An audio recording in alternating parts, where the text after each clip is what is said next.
சரவணன் மயிலை எழுப்புறாரு. மயில், என்கிட்ட பேசாதீங்க மாமா. சரவணன், எதுக்கு என் மேலே இவ்வளோ கோவமாக இருக்க? மயில், என் மேலே அக்கறை காட்ட மாட்டீங்க. தம்பி மேலே காட்டுற அக்கறை கூட என் மேலே காட்ட மாட்டீங்க. சரவணன், நீ ரொம்ப யோசிக்கிற. மயில், எல்லாரும் திட்டுறாங்க, நீங்கள் எதுவுமே கேட்க மாட்டீங்க. உங்களுக்கு என் மேலே அன்பு இல்லை. சரவணன், நீ என்ன பண்ணால் நம்புவ? மயில், ஹனிமூன் கூட்டிகிட்டு போங்க. சரவணன், போகலாம். மயில் சந்தோஷமாக இருக்கா. வீட்டு வாசலில் சரவணன் வாசலில் தனியாக பேசிகிட்டு இருக்காரு. இதை பழனி, செந்தில், கதிர் எல்லாம் பார்க்குறாங்க. 3 பேரும் சரவணனுக்கு என்னாச்சு, ஏன் தனியாக பேசிகிட்டு இருக்கேன்னு கேட்குறாங்க. சரவணன் சொல்கிறாரு, மயில் ரொம்ப சின்ன பிள்ளைத்தனமாக இருக்கா. அவளுக்கு நம்ம வீட்டு பழக்கம் வழக்கம் ஒன்றும் புரியலை. மொட்டை மாடிக்கு படுக்க போனது தப்புன்னு நினைக்கிறா. ஹனிமூனுக்கு கூட்டிகிட்டு போன்னு சொல்கிறா. செந்தில் சொல்கிறாரு, அண்ணன் நீ கேட்டால் போயிட்டு வான்னு அப்பா சொல்லுவார்.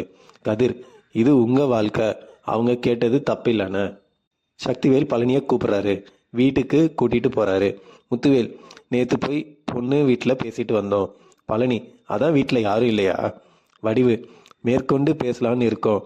பழனி, உனக்கு பொண்ணு பிடிச்சிருக்கான்னு குமரவேலை பார்த்து கேட்குறாரு. சக்திவேல், என் பையன் நான் கிழிச்ச கோட்டை தாண்ட மாட்டான். முத்துவேல், பழனி, நீ தான் கல்யாணத்தை முன்ன நின்று நடத்தணும்.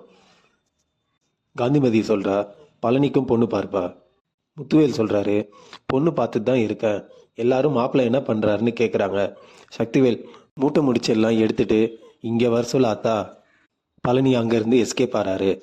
பழனி, என்னையும் என் மருமகனையும் பிரிக்க பார்க்குறாங்க. ஆளில் பாண்டியன், கோமதி, பழனி. பாண்டியன், அங்கே போயிட்டு வரதை எப்போ நிப்பாட்ட போகிற? கோமதி, உன் சைக்கிள் எங்க? பழனி, சைக்கிள் கதிர் சரி பண்ணிட்டான். கதிர் அதில் டெலிவரி பண்ணுறான். இதோட எபிசோட் இங்கே முடியுதுங்க.